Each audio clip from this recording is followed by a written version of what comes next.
Bien, como decía, el acudir al marco normativo penal, al derecho penal para reprimir conductas de corrupción, ciertamente tiene un amparo en la Constitución y se orienta a que el Estado cumpla con sus fines de protección de derechos humanos, de proteger bienes jurídicos, ¿no? Pero se entiende que es la última razón del Estado, la última ratio del Estado. Es decir, dado que el derecho penal pone en juego o es una amenaza a derechos fundamentales como la libertad personal, como el patrimonio, ¿no? Entonces, no es que se acuda siempre, sino frente a las conductas más graves, cuando el Estado no tenga otra forma para reprimir a conductas de ese tipo. Cuando eventualmente se hayan agotado las sanciones administrativas, ¿no? Por ejemplo, ¿no? Y el derecho penal sea el ámbito donde se deben tratar este tipo de situaciones, ¿no?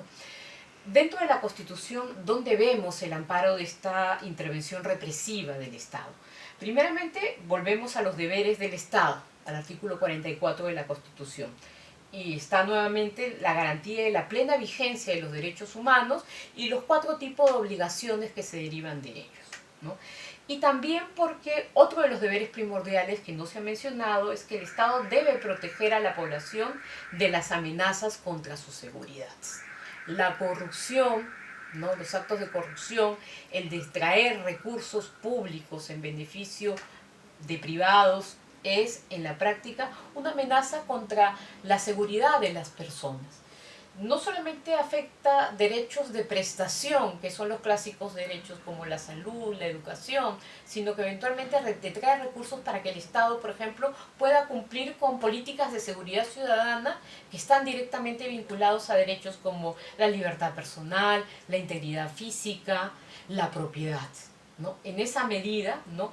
Combatir la corrupción, reprimir la corrupción, es proteger a la población contra amenazas de las amenazas contra su seguridad. Otro fundamento, pero a la vez también límite, es el principio de dignidad humana. Acudir a la sanción penal de conductas que son conductas de funcionarios que se corrompen, eh, supone que reconocer que el ser humano, como ser humano digno, es un ser humano que es libre de tomar decisiones, que tiene libre albedrío, que no es un objeto en sí mismo. Entonces, si una persona, si un funcionario público o si un tercero que actúa como cómplice en delitos de corrupción, ¿no? Toma la decisión de cometer un acto que sabe que es ilegal, que contraviene el ordenamiento jurídico, acarrear una sanción penal no lesiona la dignidad, porque la libertad o el reconocimiento de la dignidad supone también que la persona sea pasible o pueda hacerse cargo de las responsabilidades que se derivan de su conducta. Pero ciertamente, además de un fundamento, es un límite material para la previsión legal de penas y la aplicación proporcionada de las penas en función a las circunstancias de cada caso concreto y al acto cometido. Otro dispositivo específico que fundamenta la actuación represiva del Estado es la fórmula política de un Estado democrático. En un Estado democrático, como lo señalan también los compromisos internacionales, no solamente tiene el deber de prevenir, sino también de reprimir y erradicar actos de corrupción, ¿no? Y esto lo podemos ver también tanto en la Convención de Naciones Unidas contra la Corrupción como en la Convención Interamericana contra la corrupción. En particular, ¿no?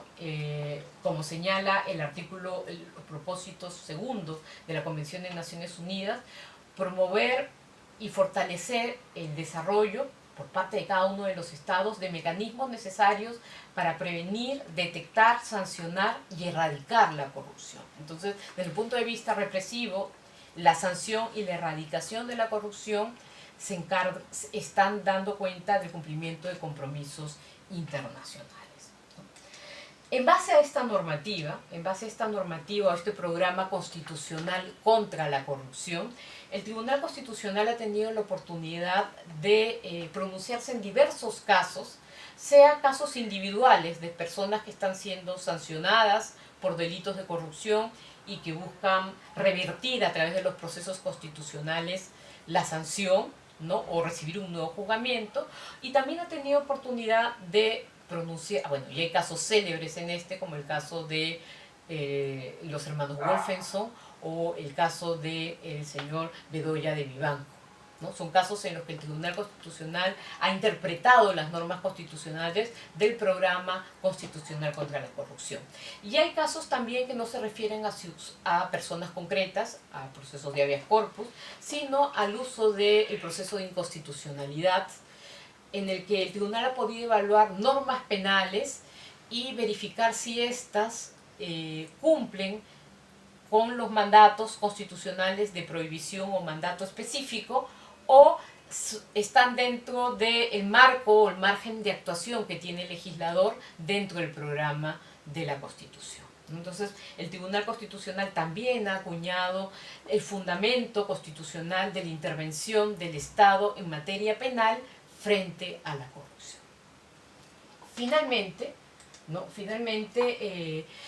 creo que es importante dejar en claro 4 puntos, además de los que podrán ustedes desarrollar con más detalle en sus lecturas, que es que la lucha contra la corrupción pasa por reconocer la supremacía normativa de la Constitución y como bloque de constitucionalidad de los tratados internacionales como la Convención de Naciones Unidas contra la Corrupción y la Convención Iberoamericana contra la Corrupción.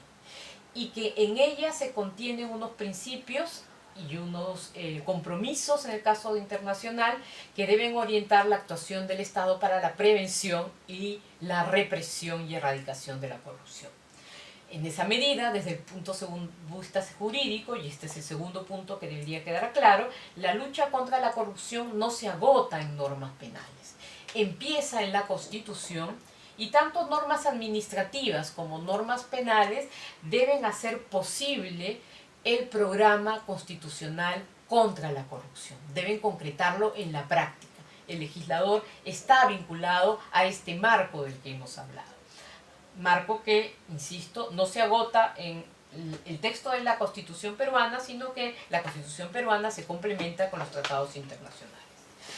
Los retos jurídicos a partir de la Constitución y los tratados internacionales, este es el tercer punto, es que las normas penales y administrativas no se orienten a cumplir el programa penal de la Constitución, que no es otra cosa que eventualmente hagan posible, en algunos casos, la plena realización de derechos fundamentales para el cumplimiento de obligaciones de proteger, garantizar y satisfacer derechos fundamentales.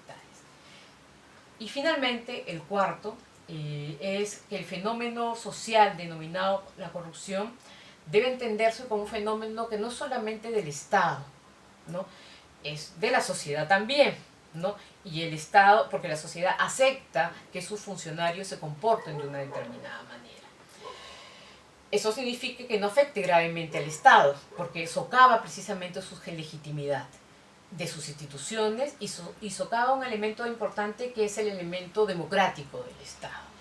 Y porque obstaculiza el cumplimiento de los deberes primordiales que tiene el Estado con los derechos fundamentales. Y en esa medida no es solo un problema social de la sociedad, no es solo un problema del Estado, sino que es un problema que afecta directamente la vida y los derechos de las personas. Muchas gracias.